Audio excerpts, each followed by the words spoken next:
ষষ্ঠ থেকে দশম শ্রেণী পর্যন্ত ইংরেজি বিষয়ের অত্যন্ত গুরুত্বপূর্ণ কিছু আলোচনা করবেন আনিস স্যার।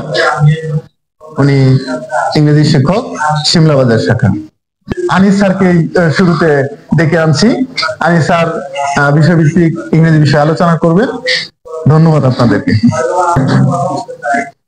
ধন্যবাদ সম্মানিত পরিচালক স্যার, সোহেল স্যারকে আমাকে এইখানে ট্রেনার হিসেবে দায়িত্ব দেওয়ার জন্য ধন্যবাদ জানাচ্ছি। শাহীন শিক্ষা পরিবারকে, যার হাত ধরে আমি এই যাবৎ এই পর্যন্ত এসেছি, অনেক শিখেছি, অনেক জেনেছি, আবার নিজেকে প্রস্তুত করেছি। তো আমরা মূলত এখানে ট্রেনিং সেশনে আমরা একটা ক্লাস কিভাবে আমরা ভালোভাবে নিতে পারি, প্রাণবন্ত করতে পারি এবং কৌশলগুলো আমরা আলোচনা করব। এখানে জাস্ট আমরা কৌশলগুলো আলোচনা করব, এখানে বেসিক বিষয়টা আলোচনা করব। কিন্তু পঞ্চম শ্রেণী থেকে শুরু করে আমি দশম শ্রেণী পর্যন্ত আমি রিলেটেড শিমলা বাজার শাখায়। এখন মূলত ষষ্ঠ শ্রেণীর যে ভোট বই, আগে আমি একটু ভোট বই আলোচনা করবো, তবে গ্রামারটা। ষষ্ঠ শ্রেণীতে ভোট বই আছে ক্যাডেটদের জন্য, যেটা প্রযোজ্য, সেটা আসলে এমন ভাবে পড়াইতে হবে যেখানে এখানে খুঁটিনাটি যা বিষয় আছে সব যাতে আমার প্রকাশ পায়। যেমন এখানে ভোট বইয়ের ভিতরে দেখা যায় যে সাধারণত একটা হলো স্টোরি, মানে গল্পগুলো আছে, আবার পয়েম আছে। কিন্তু দুই ধরনের টপিক এখানে আছে, একটা পয়েম আর হলো স্টোরি। এখন স্টোরির ক্ষেত্রে আমরা এমন ভাবে পড়াবো একটা স্টোরিকে, এর ভিতরে word meaning, parts of speech যেগুলো আছে একদম সুবিন্যস্ত করে লিখে দিব এবং বুঝিয়ে দিব। কারণ জেনারেল পার্টস অফ স্পিচ আর সেন্টেন্স পার্টস অফ স্পিচের মধ্যে কিন্তু অনেক পার্থক্য আছে। জেনারেল যে একটা ওয়ার্ড দিলে ওয়ার্ডটা আবার সেন্টেন্স অনুযায়ী আবার কিন্তু আলাদা হয়। তো এগুলো একটু বুঝাই দিতে হবে, কারণ আমাদের যেগুলা ক্যাডেট পরীক্ষা সাধারণত আমার সেন্টেন্স পার্টস অফ স্পিচ গুলা বেশি আসে। একটা আনসিন বা একটা সিন দেওয়া থাকে, এটার ভিতরে কি আন্ডারলাইন করে দেওয়া যায় বা বোল্ড ওয়ার্ড দেওয়া থাকে, বোল্ড করে দেয়। বোল্ড করে দেওয়ার পরে কি হয়, ওগুলা থেকে আপনার পার্টস অফ স্পিচ নির্ণয় করতে হয়। এর জন্য যখন আমরা পড়াবো word meaning plus parts of speech গুলো আমরা ভালোভাবে ওদের বোঝাই দিব। এরপরে এই গল্প থেকে আমাদের প্রশ্ন, শর্ট প্রশ্ন আসে ক্যাডেট পরীক্ষায়। শর্ট প্রশ্নগুলো আছে, এই প্রশ্নগুলা যে বাক্যগুলা বা যে সেন্টেন্স গুলা গুরুত্বপূর্ণ, এগুলো আন্ডারলাইন করে দিতে হবে, এগুলো থেকে কিন্তু প্রশ্ন আসতে পারে, এগুলো বোঝাইতে হবে। আর এখানে শূন্যস্থান আছে, কলম বি কলম আছে, এগুলো পর্যাপ্ত করে যা আছে বুঝবো, এগুলো পড়াইতে হবে। এখন পয়েমের বিষয়টা বলি। পয়েম, আমাদের পয়েম থেকে কিন্তু অনেক ধরনের প্রশ্ন হয়। পয়েম, এখন পয়েম থেকে কি কি প্রশ্ন হতে পারে? পয়েম থেকে আমাদের সাধারণত সামারিটা আছে। সামারি পয়েম থেকে আসে। সামারি আমরা যদি বলি তাহলে সামারি আসে পয়েম থেকে, সামারি। তারপরে আপনার পয়েম থেকে আসে আপনার যে শূন্যস্থানের মতো আসে আর কি, যে write the next line of the poem. হ্যাঁ, যে একটা লাইন দেওয়া আছে এই পয়েমের, পরের লাইন আপনাকে লিখতে হবে, নেক্সট লাইন, এটা একটা আছে। তারপরে আপনার পয়েম থেকে আসে আপনার স্ট্যানজা। স্ট্যানজা আছে, স্ট্যানজা কি স্তবক। একটা পয়েমের কিন্তু স্তবক থাকে, যেমন বিভিন্ন স্তবক রয়েছে। মানে স্তবক বলতে কিছু লাইনের সমষ্টি মিলে একটা স্তবক, একটু স্পেস যে দেওয়া থাকে, এটাকে এক একটা করে স্ট্যানজা বলা হয়। সবার কাছে কি ভোট বই আছে নাকি নাই? এখন আমরা যদি একটা কবিতার কথা বলি, এখানে আমাদের পাঠ্য বই 6 এর বই থেকে, যেমন আন্দ্রে একটা কবিতা আমাদের আছে। এই আন্দ্রে কবিতাটার ভিতর দেখবেন, যদি লক্ষ্য করেন, যে দুইটা স্তবক আছে, স্ট্যানজা আছে। এখন এরপরে আমাদের যে 4 নম্বরে যে আমার পয়েন্টের নাম যে আছে, এটা মুখস্থ রাখতে হবে। এটা হলো বিষয়। বসেন স্যার, এখানে 3 জনই বসেন, সমস্যা নেই। তারপরে এখানে আরেকটা আছে রাইমিং। রাইমিং হলো গুরুত্বপূর্ণ, রাইমিং থেকে আমাদের প্রশ্ন আসে কবিতার ভিতরে। এই কবিতার রাইমিং কি কি আছে? যেমন রাইমিং যদি ধরেন ড্রিম, সিমড, ড্রিমের সাথে সিমের কিন্তু একটা মিল আছে, এটা রাইমিং ওয়ার্ড। তো রাইমিংটা কমন। তো এইভাবে আমরা যখন কবিতাটা পড়াবো, মোটামুটি এইভাবে সামারাইজ করে আমরা যাতে মূল বিষয়গুলো দিতে পারি, পড়তে পারি, এইভাবে আমরা পড়াবো। তো এইভাবে আমরা বুট বইটা শেষ করব। ওয়ার্ড মিনিং এইভাবে গুরুত্ব দিয়ে আমরা শেষ করবো বুট বইটা। আর হলো যে আমাদের অনেক ডায়লগ আছে এখান থেকে, বুটবে থেকে অনেক ডায়লগ আছে যেগুলো ক্যাডেট পরীক্ষায় আসে, ওই রিলেটেড গুলো আসে, ডায়লগ, প্যারাগ্রাফ, এগুলো কিন্তু আমাদের বুটবে থেকে রিলেটেড বেশি আসে। আর ক্যাডেটের জন্য যেটা আমাদের করতে ফ্রি হ্যান্ড রাইটিং এ গুরুত্ব দিতে হবে সবচেয়ে বেশি, কারণ ওদের কোন টপিকটা আসবে এটা কিন্তু নির্ধারিত না। একটা টপিক দিয়ে দিবে যাতে বাচ্চা লিখতে পারে, পরীক্ষায় লিখতে না পারে তাহলে কিন্তু ওই মুখস্থ করে লাভ নাই, কারণ আর আপনি তো নিজেও জানেন না কোনটা আসবে পরীক্ষায়।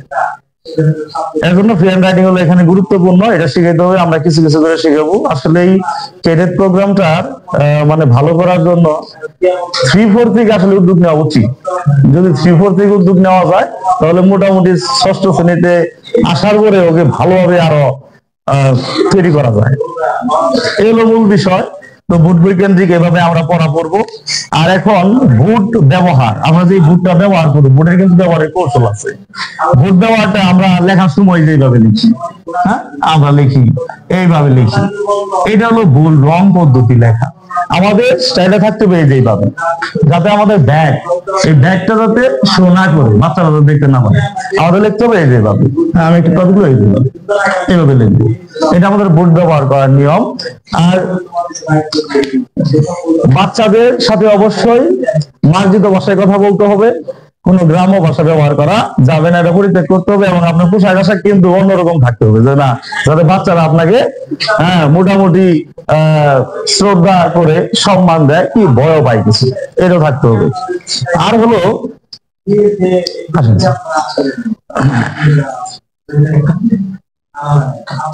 আরেকটা বিষয় হলো যে বাচ্চাদের সাথে ফ্রেন্ডলি সুলভ থাকতে হবে, এটা কিন্তু আমাদের দরকার আছে বাচ্চাদের সাথে। কারণ বাচ্চা যদি প্রশ্ন করার যদি ওর মধ্যে ভয় থাকে তাহলে তো সে তো আপনাকে প্রশ্ন করতে পারবে না, আর প্রশ্ন না করলে শিখতেও পারবে না। এই হলো বিষয়। আর হলো আমরা যদি এখন গ্রামারে চলে যাই, মূলত গ্রামার এখন আমাদের ষষ্ঠ শ্রেণীতে অনেক গ্রামার রয়েছে। তো এর মধ্যে আজকে একটু আমি ভয়েস নিয়ে কিছু আলোচনা করি, ভয়েসটা নিয়ে কিছু আলোচনা করি আমরা। আপনারা ভয়েস সবাই অভিজ্ঞ এখানে ভয়েসে, এরপরেও আমি আসলে যেভাবে ক্লাসটা নিই, এখন এক একজনের স্টাইল এক এক রকম। তবু একটা ক্লাসকে প্রাণবন্ত করার জন্য যত গাইড অ্যাভয়েড করা যায়, যেমন আমি একজন টিচার, আমি গাইড দেখে যদি পড়াই তাহলে শিক্ষার্থী এতটা বেশি আকর্ষিত হবে না আমার দিকে। এজন্য গাইডটাকে অ্যাভয়েড করতে হবে। গাইড অ্যাভয়েড করার পরে আপনি বাসাতে প্রিপারেশন নেন, আপনি নিজের স্টাইলে তৈরি করে আনেন, আপনি অ্যাসার্টিভ সেন্টেন্সের স্ট্রাকচারটা নিজের স্টাইলে করেন। কারণ বইয়ের স্টাইলের সাথে আমার স্টাইলের সাথে আপনার স্টাইল নাও মিলতে পারে, কিন্তু রেজাল্টটা কিন্তু একই হবে, ফলাফল কিন্তু একই হবে। এটা হলো আমাদের রিসার্চ করার লব্ধ জ্ঞান। তো আমি যেভাবে পড়াই আর কি, এটা আমি আপনাদের সাথে তুলে ধরবো।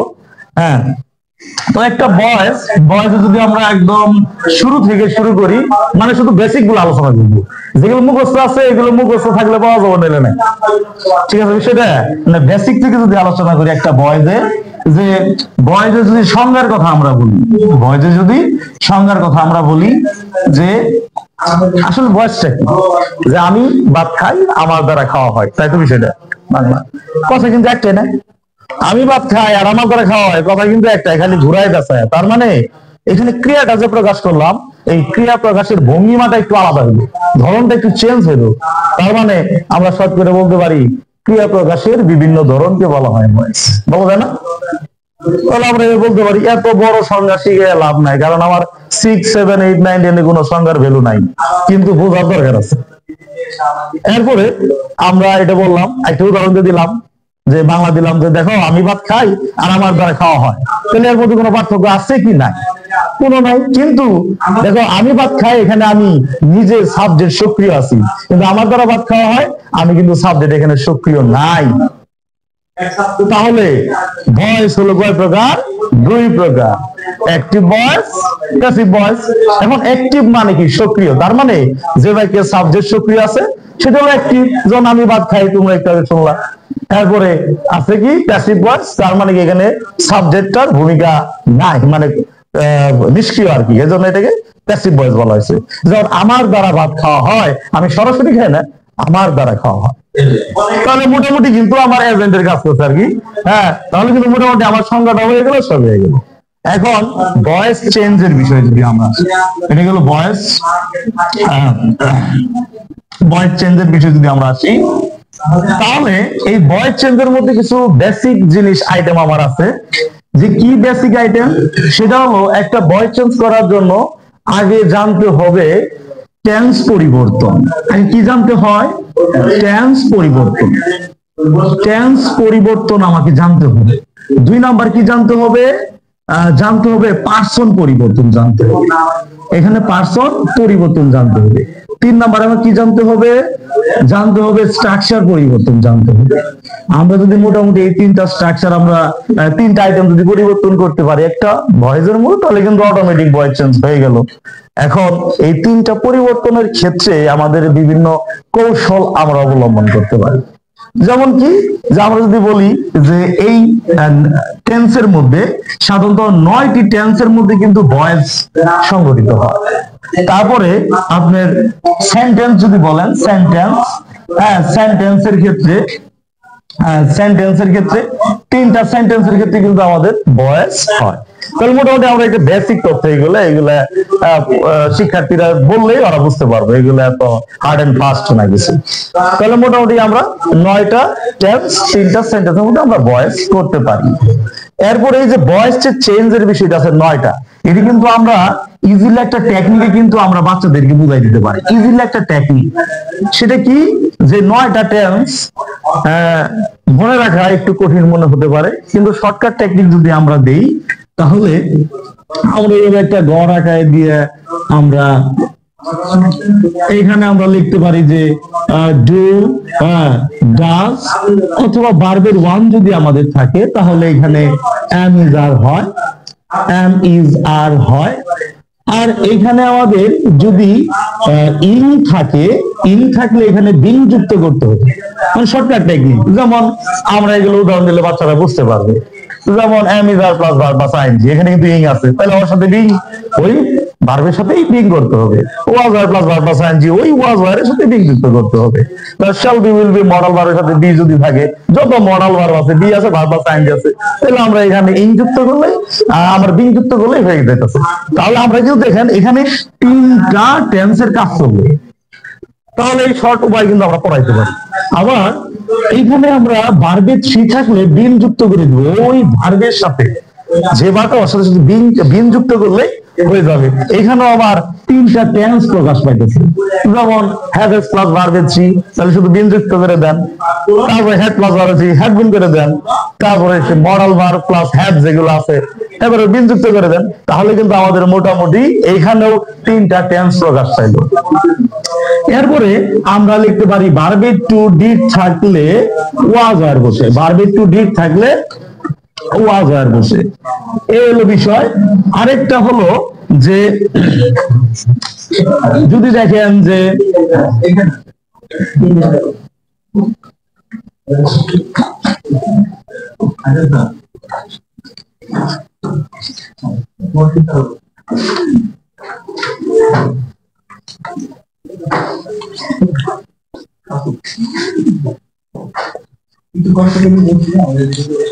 আবার আচ্ছা বসেন, আবার হলো আমরা যদি এই যে মডাল ভার্ব যেগুলো আছে, মডাল ভার্ব তো অভাব নাই, অনেক মডাল ভার্ব। এই মডাল ভার্বের পরে যদি দেখেন যে ভার্বের 1 আছে, এদের পরে শুধু বি যুক্ত করে দিলেই হয়ে যাবে। আমরা এই 5টা ঘরের মাধ্যমে কিন্তু 9টা টেন্সকে সুন্দর করে প্রকাশ করছি আমরা। আর এটা কিন্তু সম্ভব, আর এটা বাচ্চারা বুঝতেও পারবে, সহজেই বুঝতে পারবে। তাহলে আমরা এই টেকনিকে আমরা কি করতে পারি, এই টেন্স পরিবর্তনটা করতে পারি। মানে আমি এভাবে পড়াই আর কি, কারণ আপনারা হয়তো আরো ভালো কিছু দেন, যাই হোক। এরপরে পার্সন পরিবর্তন এখানে আমার তেমন বেশি নাই, এখানে সাবজেক্ট আর অবজেক্ট জানলে এনাফ, আর ভিতরে আর কিছু জানার দরকার নাই এখানে। তারপর স্ট্রাকচার পরিবর্তন, স্ট্রাকচারটা হলো বিভিন্ন জনে বিভিন্ন ভাবে পড়ায়। গাইড একরকম, আপনি পড়াবেন আরেক, আমি পড়াবো আরেক রকম, কিন্তু রেজাল্ট কিন্তু ফলাফল একটাই। তবে আমি আসলে যেভাবে পড়াই সেটা হলো, আমরা যদি স্ট্রাকচারের কথা বলি তাহলে কি একটু মুছে দিতে পারি? আচ্ছা, এখন আমরা স্ট্রাকচারটা সাধারণত ভয়েস করি 3টা সেন্টেন্সের, এর মধ্যে অ্যাসার্টিভ সেন্টেন্সের কথা যদি আমরা বলি, তাহলে আমরা একদম সিম্পল ভাবে লিখতে পারি, আবার বড় করে লিখতে পারি। তবে বাচ্চাদের বড় বড় কবিতা না শিখে শর্ট করে শিখালে মনে হয় ভালো হয়, কারণ বাচ্চারা বড় বড় কবিতা মনে নাও রাখতে পারে। আবার অনেকে রাখবেও, কারণ সবাই তো এক ক্যাটাগরির না একটা ক্লাসে। তাহলে আমরা শর্ট করে বলতে পারি, যেমন অবজেক্টকে আমরা সাবজেক্ট করব, এটা আমরা সবাই জানি। তারপরে আমরা বলতে পারি এখানে হেল্পিং ভার্ব দিব, তারপরে ডিড সি দিব, তারপরে প্রিপোজিশন ব্যবহার করব, তারপরে আমরা কি করব, সাবজেক্টকে অবজেক্ট করব।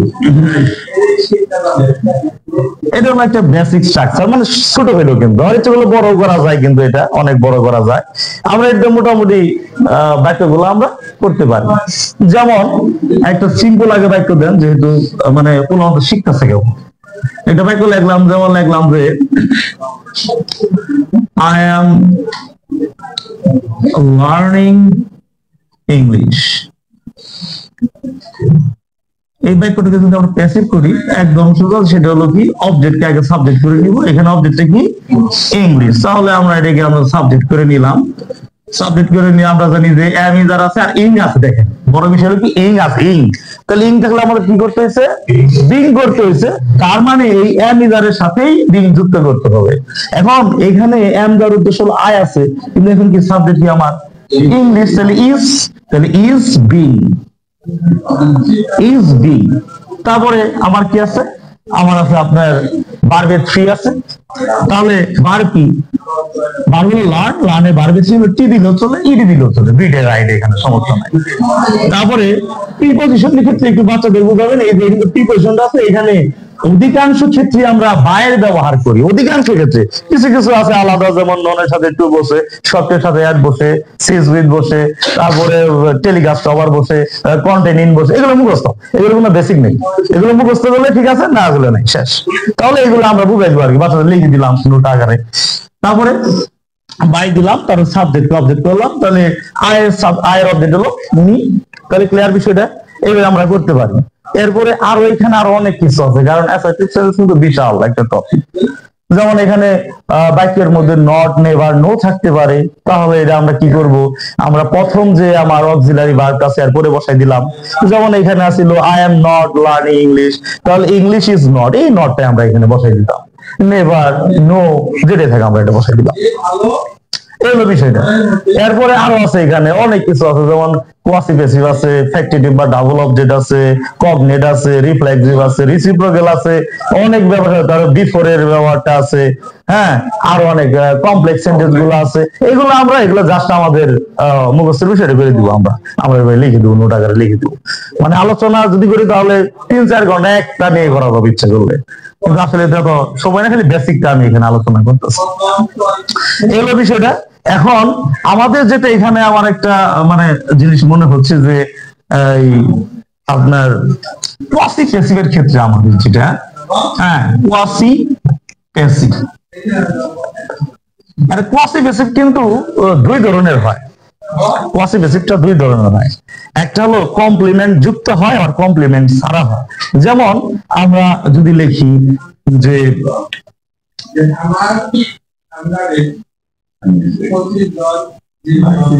রাইস সেলস দিয়ে দিলাম, এটা আমরা জানি রাইস সেলস চিপ। দেখেন এখানে কিন্তু একটা কমপ্লিমেন্ট আমার আছে, তাই না? আবার আরেকটা যদি একটু লিখি, যেমন এটা আমাদের কাছে পরিচিত, the house is building, the house is building. এটাও কিন্তু কোয়াসি প্যাসিভের অংশ, কিন্তু এখানে কি নাই, কমপ্লিমেন্টটা দেওয়া নাই। এখানে কি দেওয়া নাই, কমপ্লিমেন্টটা দেওয়া, কিন্তু সূত্র কিন্তু একটাই। এই দুটো বাক্য যে করবেন সূত্র একটাই। সূত্র কি আমরা করি, যে আমরা এখানে দুইটা সূত্র প্রয়োগ করে করতে পারি। দুইটা সূত্র প্রয়োগ করে আমরা এখানে করতে পারি। প্রথমটার ক্ষেত্রে দুইটা সূত্র প্রয়োগ করা যায়, কিন্তু পরেরটার ক্ষেত্রে দুইটা সূত্র প্রয়োগ করা যায় না, এখানে একটাই। তাহলে আমরা সহজ এই দুইটা বাক্যকে আমরা সহজভাবে করতে পারি, যে নাউন নিব আমরা, তারপরে অক্সিলারি ভার্ব নিব, তার ভার্বের থ্রি দিব, তারপরে অ্যাডজেক্টিভ দিব। এই স্ট্রাকচারে করলে মোটামুটি দুইটাই অ্যাপ্লাই করা যায় এখানে। এখন আমরা যেটা করি, তাহলে এখানে নাউন কি, রাইস, তারপরে ভার্ব কি, সেলস আছে, ভার্বের ওয়ান, তাহলে ইজ, তারপরে ভার্বের থ্রি, সোল্ড, তারপরে চিপ, অ্যাডজেক্টিভ যেটা আছে। এখন এই বাক্যটা যদি আমরা করি একই বিষয়, তাহলে এখানে নাউন কি, দ্য হাউস, দ্য হাউস, তারপরে ইজ আছে, তার ইজ বিং, ইসরায়েল কি হয়, ইজ বিং, তার ভার্বের থ্রি, বিল, কিন্তু এখানে আমার কমপ্লিমেন্ট নাই, এজন্য আমি দিতে পারলাম না। তাহলে আমরা একটা সিস্টেম এটা করতে পারি, এটা আমরা মনে রাখতে পারি। মানে বেসিক অনেক কিছু আছে তার মধ্যে, আর যেগুলো আছে এগুলো মোটামুটি মুখস্থ করতে হবে, বাচ্চাদের লিখে দিতে হবে, এছাড়া কোনো উপায় নাই। এখন আমরা যদি ইন্টারোগেটিভ সেন্টেন্সের ক্ষেত্রে চলে যাই, ইন্টারোগেটিভ সেন্টেন্সের কথা যদি বলি, ইন্টারোগেটিভ যদি আমরা আলোচনা করি, এই স্ট্রাকচার দিয়ে আমরা ইন্টারোগেটিভ কিভাবে করতে পারি এটা আমরা শিখবো আজকে। মানে আমাদের দেখা যায় বিভিন্ন বইয়ের ভিতর এরা কি করছে, আপনার ইন্টারোগেটিভ সেন্টেন্সকে আবার অ্যাসার্টিভ করছে, অ্যাসার্টিভ করে ভয়েস করছে, ভয়েস করে আবার ইন্টারোগেটিভ করছে।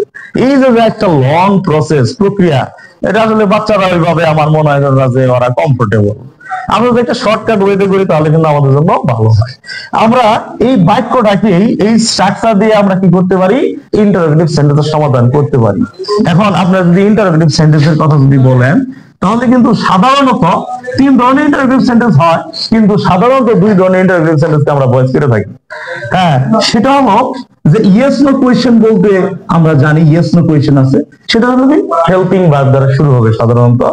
হ্যাঁ, তাহলে আমরা যদি এই স্ট্রাকচার দিয়ে করি তাহলে শুধু এই যে হেল্পিং ভার্বটা আছে না, আমরা স্ট্রাকচারের শুরুতে আনলে এটা আমার কি হয়ে গেল, ইন্টারোগেটিভ সেন্টেন্স স্ট্রাকচার হয়ে গেল। লাস্ট এটা প্রশ্ন চিহ্ন দিল, শেষ, এই কাজ, আর কোনো কাজ নাই। তাহলে আমরা কি করতে পারি, যেমন এটা দিয়ে যদি আমরা করি তাহলে লিখলাম যে will you help me। এই বাক্যকে যদি আমরা যদি প্যাসিভ করি তাহলে আমরা জানি যে টেন্স, এই যে হেল্পিং ভার্বটা যেটা আছে সেটা কোথায় আসবে, বাক্যের শুরুতে আসবে। তাহলে উইল থাকলে মডাল ভার্বের পরে যদি ভার্বের ওয়ান থাকে, এই যে একটা মডাল ভার্ব আছে আবার একটা ভার্বের ওয়ান আছে, তাহলে এরপর আমরা বিযুক্ত করতে হবে। আর যখন আমরা এখানে কিন্তু তাহলে হেল্পিং ভার্বের ক্যাটাগরি কিন্তু 2টা হয়ে গেল, উইল বি, প্রথমটা নিয়ে আমার কাজ, দ্বিতীয়টা কাজ নাই যেখানে সেখানে, তাহলে আমরা উইলটা এখানে অ্যাপ্লাই করবো। তাহলে কি করবো, আছে স্ট্রাকচার, অবজেক্ট কে সাবজেক্ট, তাহলে অবজেক্ট কি মি, তাহলে আই, তারপরে ওই যে বিটা আছে বিটা আমরা বসাই দিব, যেটা হেল্পিং ভার্ব অংশ থাকলো আর কি। তারপরে আমরা কি করব, তার হলো ভার্বে থ্রি, তাহলে হেল্প, তারপরে বাই, তারপরে হলো আমার কি করতে হবে, সাবজেক্ট টু অবজেক্ট, তাহলে ইউ আছে ইউ। এখন এইখানেও নট আছে, আরেকটু বলবো। আচ্ছা, তাহলে এখানে দেখেন এটা হলো একটা ইন্টারোগেটিভ সেন্টেন্স। আমরা কিন্তু যেটা স্ট্রাকচার লিখছিলাম সেটা হলো অ্যাসার্টিভ, এদিকে কিন্তু আমরা ইন্টারোগেটিভ করতেছি আসলে, যে কি শুধু হেল্পিং ভার্ব আমরা কি করতেছি সামনে আনতেছি, এছাড়া কোনো কাজ নাই। তো আমরা জানি উইল থাকলে উইল বি হয়, উইল তাহলে কি হয়, উইল বি হয়, তাহলে আমরা উইলটাকে আগে লিখলাম, তারপরে কি করলাম, সাবজেক্ট অবজেক্টকে সাবজেক্ট করে নিলাম, মি আছে তাহলে আই দিয়ে দিলাম, তাহলে বিটা তো থাকলো আমার, বা এই ডিটা এখানে দিয়ে দিতে হবে। তারপরে হলো কি ভার্বে থ্রি, এই যে ভার্বে থ্রি দেওয়া, এই যে ভার্বে থ্রি, তার প্রিপজিশন বাই, তারপর সাবজেক্ট অবজেক্ট, এই যে উইল আছে ইউ আছে, ঠিক আছে। আচ্ছা, এই যে এইভাবে আমরা কি করতে পারি এটা। এখন আমাদের আরেকটা কোয়েশ্চেন আছে, যে ডাব্লিউএইচ কোয়েশ্চেনের একটা বিষয় আছে এখানে, এটা ইন্টারোগেটিভ সেন্টেন্স কিন্তু ডাব্লিউএইচ কোয়েশ্চেন। এখন ডাব্লিউএইচ কোয়েশ্চেনের ক্ষেত্রে আমাদের শুধু ওই স্ট্রাকচারেই যে হেল্পিং ভার্ব আমরা এখানে আনছিলাম আর কি, এটা এর আগে শুধু এই ডাব্লিউএইচ ওয়ার্ডটা লাগাই দিতে হবে, একই স্ট্রাকচার, শুধু কি করলাম এর আগে আরেকটা বাড়াই দিলাম, কি বাড়াইলাম, ওই যে এখানে আছে ডাব্লিউএইচ ওয়ার্ডটা আছে, ডাব্লিউএইচ ওয়ার্ডটা বাড়াই দিলাম, আর এখানে আমার কোনো কাজ নেই। তাহলে এই বাক্যকে যদি আমরা এরকম করি যে when will you help me, এখন এই বাক্য কিন্তু শুধু কি লাগলাম এখানে, খালি হয়টা না, তাহলে এর উত্তর চালু করে শুধু আমরা এখানে হয় লাগাই দেবো, আর কোনো কাজ না, একই কিন্তু বিষয়, সব একটা সকল কিছুই করা যায়। তো এখানে আমাদের একটা এইভাবে আমরা করতে পারি। তাহলে আমাদের এখানে শুধু একটু ব্যতিক্রম আছে, যে হু আর হলো হোম, এটা হলো আমাদের একটা আলোচ্য বিষয়, যে হু আর হোম। আমরা কিন্তু মুখস্থর মতো করছি আর কি, যে হু থাকলে কি দিব, বাই হোম, আর হোম থাকলে হু, তাই তো আমরা কিন্তু এই দুইটা মুখস্থ করছি। এখন আমরা একটা বাক্য লিখি আর কি, বাক্য আকারে বোঝাই,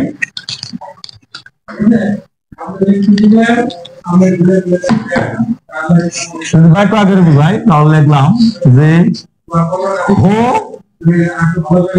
আর কলিং ইউ।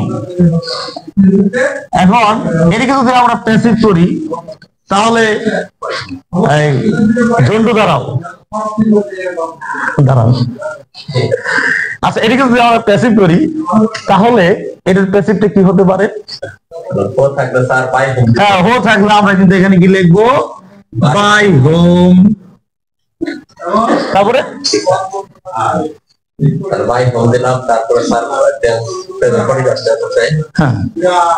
তাহলে আর আছে আর ইং আছে, তাহলে আমার বিং যুক্ত করে দিলে হয়ে যেতেছে। তাহলে আমরা কি করবো? হেল্পিং ভার্ব নিব, নিলাম হেল্পিং ভার্বটা নিলাম, কি আছে? তাহলে এম ইজ আর। এখন এম না ইজ না আর এটা নির্ভর করবো অবজেক্টকে সাবজেক্ট করার উপর। তো ইউ এর সাথে আর বসতেছে, তাহলে আর, তারপরে অবজেক্টকে সাবজেক্ট, তারপরে আরেকটা যন্ত্র আছে বিং, তারপরে কন। তাই তো বিষয়টা আর সুন্দর হয়েছে, বসা। এখন এরপরে আমরা যদি আরেকটা আলোচনা করি, এখন এইরূপ আরেকটা বাক্য লিখবো, আরেকজনকে ধরবো, ঠিক আছে? তাহলে লিখলাম যে হো নিউ দা নিউজ। এখন এদিকে যদি আমরা প্যাসিভ করি তাহলে এখন দাঁড়ান, আপনি দাঁড়ান, বলেন এটা তাহলে প্যাসিভটা কি হবে? আচ্ছা, বাই হোম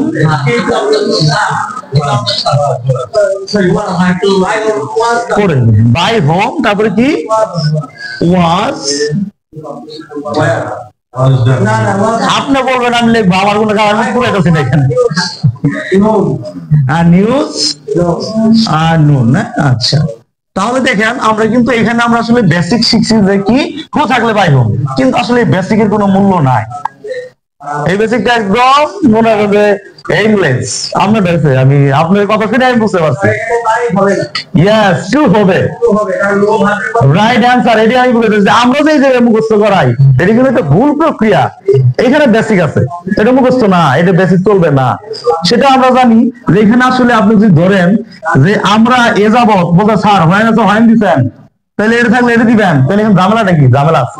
সেটা হলো বসে, ধন্যবাদ আপনাদের।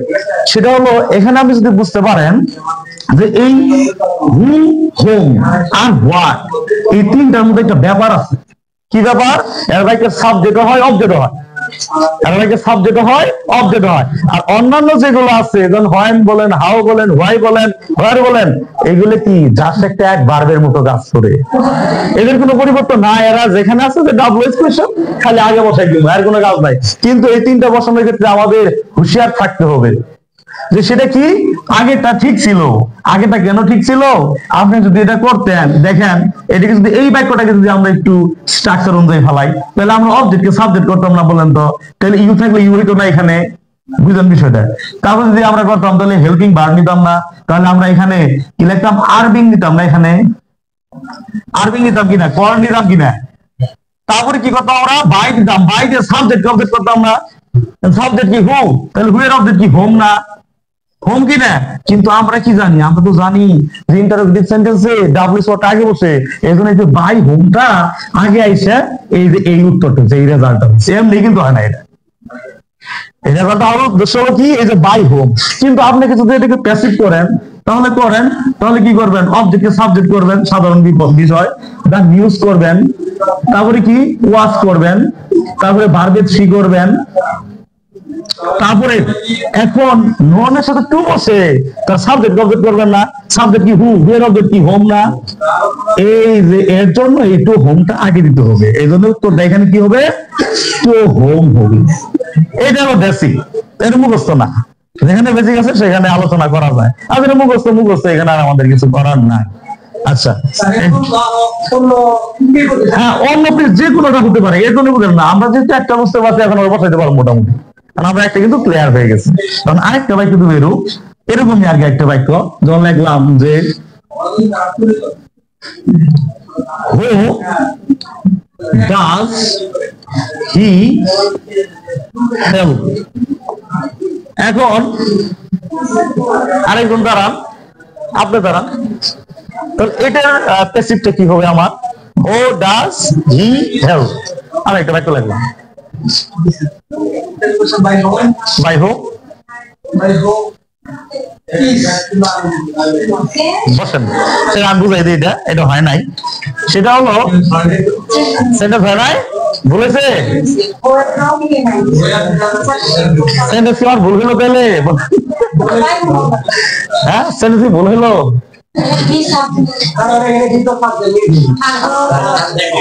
তাহলে আমার ভূত আনার দরকার নাই, তাহলে ভুল হলো না এটা? না, ভুল হয় না, এটা রাইট সেন্টেন্স। কেন রাইট? আমেরিকান পদ্ধতিতে এই হোর পরে যদি হেল্পিং ভার্ব থাকে তাহলে এটা অবজেক্টের কাজ করে, নট সাবজেক্ট। ক্লিয়ার বিষয়? আমাদের এখানে অ্যাভেলেবল বাক্য আসতেছে এরকম। Yes, right answer. তাহলে এখানে কিন্তু আমাদের হুটা সাবজেক্ট না, হুটা হলো অবজেক্ট, হোমের অর্থ প্রকাশ করতেছে। আর বাংলা হলো হো ডাজ হি হেল্প, সে কাকে সাহায্য করে, কে তাকে সাহায্য করে না। ঠিক আছে বিষয়টা? তাহলে আমাদের এখানে যখন আচ্ছা আচ্ছা তাহলে আমরা যদি এই বাক্যটাকে লিখি এবং ভয়েস করি এখানে, তাহলে হু ডাজ হি হেল্প। এখন এটিকে যদি আমরা প্যাসিভ করি তাহলে আগে আমার হু থাকলে বাই হোম দিছে, এখন কিন্তু আর বাই হোম দেওয়ার কোনো অপশন নাই, কারণ এই অবজেক্ট হইতাছে না, ওই সাবজেক্ট রূপে রাখতে হবে। এর জন্য হু থাকলে হুই, কোনো চেঞ্জ হবে না এখানে। তারপরে আমাদের ইউজুয়াল যে নিয়ম করে, যেমন ডোডাস আছে তাহলে আমি যা। এখন এখানে আমার কি নাই? অবজেক্ট নাই। অবজেক্ট না থাকলে আমরা সিঙ্গুলারটাকে নিয়ে থাকি, তাহলে কি হবে? ইজ, হো ইজ, তাহলে কি হবে? তারপরে ভার্বের থ্রি নিবেন, ভার্ব কি আছে? হেল্প, তারপরে বাই হিম, এই হলো ব্যাপার। আবার হোয়াটটাও কিন্তু আবার কি থাকতে পারে? সাবজেক্টও থাকতে পারে, অবজেক্টও থাকতে পারে। এই হলো মোটামুটি আলোচনা আমার ছিল, মানে বেসিক যেখানে সেখানে আমি আলোচনা করার চেষ্টা করছি আর কি। যাই হোক, ধন্যবাদ আপনাদেরকে। যদি আপনাদের কিছু দিতে পারি তাহলে সার্থক কথা। ঠিক আছে, এই তো, ধন্যবাদ।